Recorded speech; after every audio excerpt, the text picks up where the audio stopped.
આપણે પાઠ 12 માં અગાઉ પ્રભાશંકર પટ્ટણીની બુદ્ધિ પ્રતિભા પ્રકાશિત કરતા પ્રસંગો જોઈ ગયા. એમના જીવનનો અન્ય એક પ્રસંગ અહીં આપેલો છે, તે વિશે જોઈએ. લોર્ડ કર્ઝન, જે ઇંગ્લેન્ડનો એક અમીર ઉમરાવ હતા અને તે હિન્દના એક મહાન વાઇસરોય હતા. મહારાણી વિક્ટોરિયા, ઇંગ્લેન્ડના મહારાણી વિક્ટોરિયાના એ સમયે તમામ ઠરાવો, તમામ જાહેરનામા હિન્દમાં તેમની અવગણના ન થતી. તેમના તમામ જાહેરનામા છે એ હિન્દના દેશી રાજાઓને અને હિન્દના વાઇસરોય અને અમલદારોને માનવા પડતા. મહારાણી વિક્ટોરિયાના 1/11/1858ના ઢંઢેરાથી જાહેરનામાથી તાજે એટલે કે મહારાજાઓએ વચન આપેલું કે ઈસ્ટ ઇન્ડિયા કંપની, સુરતમાં સ્થપાયેલી સૌ પ્રથમ કંપની સાથે જે જાહેરનામા થયા છે, જે ઠરાવો થયા છે, તે તાજ સાથે જ થયા હોય, મહારાજાઓ સાથે જ થયા હોય તેવા ગણીને તેની બધી શરતોને જે તે સ્વરૂપે અને પ્રામાણિકપણે નિષ્ઠાપૂર્વક પાળવામાં આવશે. મહારાણી વિક્ટોરિયાએ જે ઠરાવો કરેલા છે તે નિષ્ઠાપૂર્વક પાળવામાં આવશે અને સરકારે વત્તે ઓછે અંશે એનું પાલન પણ કરેલું. પરંતુ લોર્ડ કર્ઝને સાર્વભૌમ સત્તા, પૃથ્વી ઉપર જાણે કે પોતાની જ સત્તા હોય તેમ અનિરુદ્ધ, અનિયંત્રણ રૂપ નિરંકુશ રહી સ્વાતંત્ર્યના હકના આધારે, જાણે કે પોતાને સ્વતંત્રપણે વિચારવાનો હક હોય એના આધારે મનસ્વી વર્તન ચલાવ્યું, સ્વચ્છંદી વર્તન ચલાવ્યું.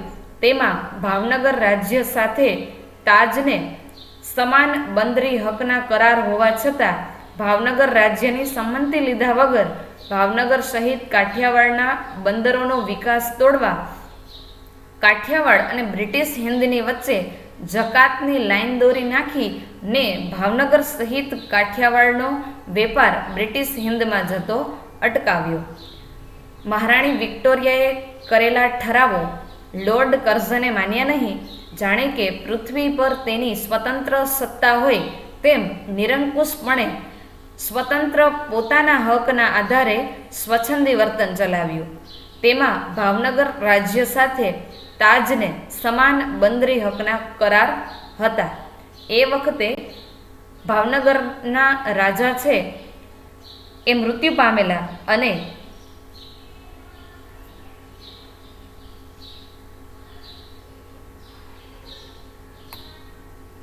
તેમના સ્થાને ભાવસિંહજી છે એ રાજ્ય કારભાર સંભાળતા.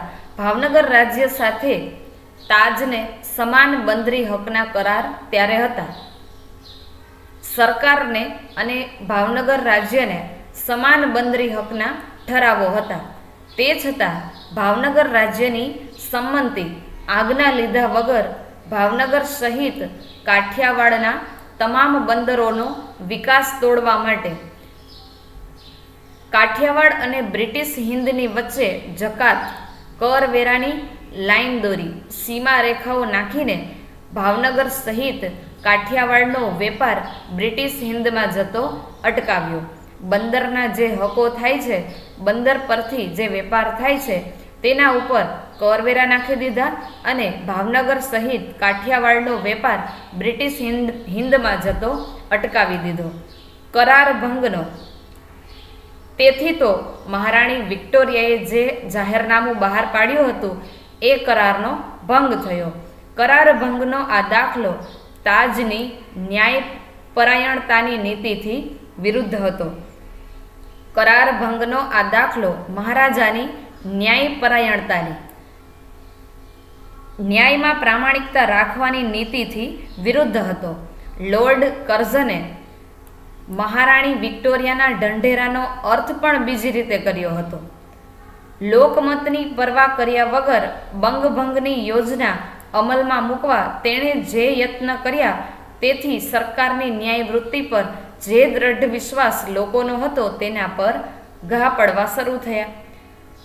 બંગાળના ભાગલા પાડનાર લોર્ડ કર્ઝન હતા. બંગભંગની યોજના એમણે અમલમાં મૂકેલી. લોકોનો શું મત હશે એની કાળજી કર્યા વગર બંગભંગની યોજના અમલમાં મૂકી અને એ અમલમાં મૂકવા તેણે જે પ્રયત્નો કર્યા તેથી સરકારની ન્યાય કરવાની વૃત્તિ પર જે દ્રઢ વિશ્વાસ લોકોનો હતો તેના પર ઘા પડવા લાગ્યા. લોર્ડ કર્ઝનના આવા પગલાઓને લીધે સરકાર પર લોકોનો વિશ્વાસ ધીમે ધીમે ઉઠવા લાગ્યો. ધીમે ધીમે બીજી સરકારી વ્યક્તિઓ દ્વારા પણ લોકમતની ને ન્યાયની અવહેલના થવા માંડી. પરિણામે ધીમે ધીમે બીજી સરકારી વ્યક્તિઓ દ્વારા પણ લોકમતની ને ન્યાયની અવગણના થવા માંડી. પરિણામે લોકમત બ્રિટિશ વિરુદ્ધ ચળવળમાં પરિણમ્યો, જેથી જાહેર જન બ્રિટિશ સત્તા વિરુદ્ધ આંદોલનમાં પરિણમ્યો.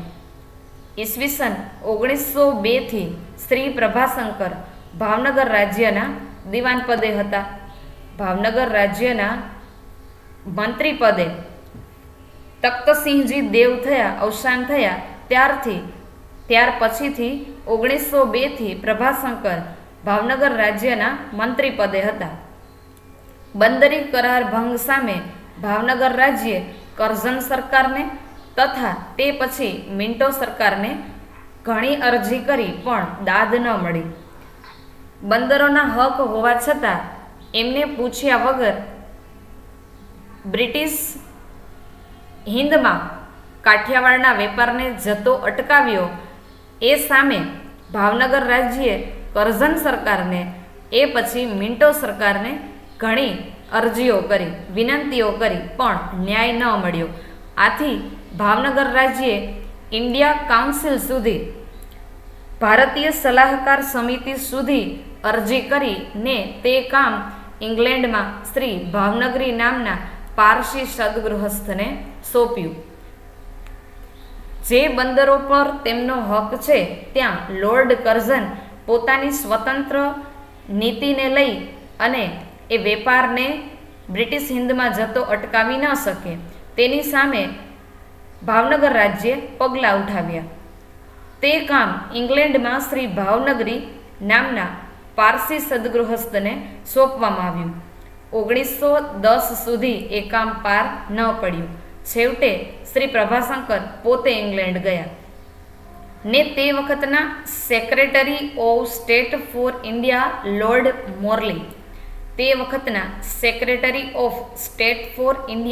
લોર્ડ મોરલી ભારત રાજ્યના મંત્રી કે સચિવ, સ્ટેટ એટલે કે આખો પ્રદેશ, આખું દેશ, secretary of state for India, Bharat રાજ્યના મંત્રી કે સચિવ એ વખતના હતા લોર્ડ મોરલી. તેમને મળી બધી વાત રૂબરૂ સમજાવી. ન્યાયપ્રેમી લોર્ડ મોરલીએ આખો કેસ તપાસી જઈ લોર્ડ કર્ઝનના પગલાંને અન્યાયી કહી તેને રદ કરતો ઠરાવ પસાર કર્યો. ભાવનગર રાજ્યની તરફેણમાં પક્ષમાં ચુકાદો આવ્યા પછી લોર્ડ મોરલી શ્રી પ્રભાશંકરને હર્ષથી મળ્યા, આનંદથી મળ્યા અને કહ્યું, congratulations mister Prabhashankar, you have one the case, you have win the case. અભિનંદન શ્રી પ્રભાશંકર, તમે તમારો કેસ જીતી ગયા છો. લોર્ડ કર્ઝન વિરુદ્ધ જે કેસ થયો તેમાં ભાવનગર રાજ્યના પક્ષમાં ચુકાદો મળ્યો અને લોર્ડ મોરલીએ આનંદથી, હર્ષથી પ્રભાશંકરને મળીને કહ્યું, અભિનંદન શ્રી પ્રભાશંકર, તમે તમારો કેસ જીતી ગયા છો. ઉત્તરમાં શ્રી પ્રભાશંકરે કહ્યું, no thanks, it is not mister Prabhashankar who has won the case. It has the sense of justice on the part of the government that has won the case. ના, પ્રભાશંકરે કહ્યું, આભાર, આ વિજય પ્રભાશંકરનો નથી પણ બ્રિટિશ રાજ્યમાં રહેલી ન્યાયની ભાવનાનો છે. અને ચુકાદાના તારથી ભાવનગર ખબર આપતા શ્રી પ્રભાશંકરે લખેલું કે આ સફળતાનો યશ શ્રી ભાવનગરીને આભારી છે. પારસી સદગૃહસ્થ ભાવનગરીને જે કામ સોંપવામાં આવ્યું હતું એ પછી બ્રિટિશ સરકારે જે ચુકાદો આપ્યો તે ભાવનગર રાજ્યના પક્ષમાં હતો અને તેથી જ તાર કરી ભાવનગર ખબર આપતા શ્રી પ્રભાશંકરે લખેલું કે આ સફળતાનો યશ શ્રી ભાવનગરીને આભારી છે. ભાવનગરની તરફેણમાં ફેસલો આવતા ભાવનગર રાજ્યના પક્ષમાં ફેસલો આવતા મહારાજા પાસે હરખ કરવા ગામ લોકો આવેલા. આનંદ વ્યક્ત કરવા માટે ગામ લોકો આવેલા. તેમાં માજી દિવાન પૂર્વ મંત્રી શ્રી વિઠ્ઠલદાસભાઈ પણ હતા. તેમણે શ્રી પ્રભાશંકરનો તાર વાંચી મહારાજાને કહેલું, પટ્ટણીના પ્રયત્નથી જ ભાવનગરની જીત થઈ છે, છતાં પટ્ટણી શ્રી ભાવનગરીને જસ દે છે તે એની મોટાઈ છે, એ પટ્ટણીથી જ થઈ શકે. પ્રભાશંકર પટ્ટણીના જ તમામ પ્રયાસોથી ભાવનગર રાજ્યના પક્ષમાં ચુકાદો આવ્યો છે, છતાં પણ પ્રભાશંકર પટ્ટણી પારસી સદગૃહસ્થને જસ આપે છે તે એની મોટાઈ છે. મહારાજા ભાવસિંહજીને ત્યાં સંતાન ન હતા, તેથી શ્રી પ્રભાશંકરે વ્રત કરેલા. એ પછી ઈસવીસન 1912ના જુલાઈની 3જી તારીખે સૂર્યોદય સમયે પાટવી કુંવર કૃષ્ણકુમારસિંહજીનો જન્મ થયો ને તત્કાલ તે જ સમયે શ્રી પ્રભાશંકરને એ વધામણી આપવા મહારાજા ભાવસિંહજી પોતે અનંતવાડી ગયા. શ્રી પ્રભાશંકર અનંતવાડીમાં સ્થાયી હશે અને કૃષ્ણકુમારસિંહજીનો જ્યારે જન્મ થયો 3જી જુલાઈના રોજ ભાવસિંહજી પોતે પ્રભાશંકરને વધામણી ખુશીના સમાચાર આપવા માટે જાય છે. તે સમયે હજી શ્રી પ્રભાશંકર જાગ્યા ન હતા. મહારાજા પોતાની મોજડી પાદુકા ઉતારી હળવે પગલે પથારીએ જઈ શ્રી પ્રભાશંકરની સન્મુખે તેની સામે ઊભી જાગવાની રાહ જોતા ઊભા રહ્યા ને જાગ્યા ત્યારે વધામણી આપી, ખુશીના સમાચાર આપ્યા. પોતાને ત્યાં પાટવી પુત્રનો જન્મ થયો છે એ આનંદ તો હતો જ, પણ સાથે પ્રભાશંકરના વ્રત ફળ્યા. પ્રભાશંકરે કરેલા વ્રતોનું ફળ આવ્યું તેનો સંતોષ હતો. તેથી વધામણી ખુશીના સમાચાર આપતા મહારાજા સાહેબ હર્ષથી ગદગદિત થઈ ઉઠેલા, ખૂબ આનંદિત થઈ ગયેલા. આ પ્રસંગ પરથી આપણે જોઈ શકીએ કે ભાવનગરના રાજા ભાવસિંહજીને શ્રી પ્રભાશંકર પ્રત્યે કેટલું આદરમાન હશે. તેમના જાગવાની રાહ જે રાજા જોઈ શકે તો તેમના વહીવટ કરતા તેમના મંત્રી પર તેમને કેટલો આદર અને માન હશે. એ મહારાજા સાહેબ 1911માં દેવ થયા. મહારાજા ભાવસિંહજી 1919માં અવસાન પામ્યા. ત્યારે શ્રી પ્રભાશંકર ઇન્ડિયા કાઉન્સિલના સભ્ય હોય ઇંગ્લેન્ડમાં હતા. ત્યારે શ્રી પ્રભાશંકર ઇન્ડિયા કાઉન્સિલ ભારતીય સલાહકાર સમિતિના સભ્ય હોય ઇંગ્લેન્ડમાં હતા અને તેમને હિંદના પ્રાંતના ગવર્નર પદે, આખા હિંદના પ્રદેશ પ્રમુખ પદે નીમવા માટે તેમની નિમણૂક પ્રદેશ પ્રમુખ તરીકે કરવા સરકાર વિચારતી હતી. તે વખતે ભાવનગરના પ્રજાજને તથા રાજ્ય કુટુંબે બાળ મહારાજાની સંભાળ રાખવા તથા રાજ્યનો વહીવટ કરવા સર પ્રભાશંકરને ની નિમણૂક કરવા માટે સરકારમાં તાર તથા પત્રથી અરજી કરેલી. આખા હિંદના પ્રાંતનું ગવર્નર પદ એટલે ખૂબ મોટું પદ, ખૂબ મોટી સત્તા છે. ત્યારે ભાવનગરના પ્રજાજનો લોકો અને ભાવસિંહજીના રાજ્ય કુટુંબે બાળ મહારાજા કૃષ્ણકુમારસિંહજીની સંભાળ રાખવા તેમજ રાજ્યનો વહીવટ કરવા સર પ્રભાશંકરની નિમણૂક માટે સરકારમાં તાર તથા પત્રથી અરજી કરી.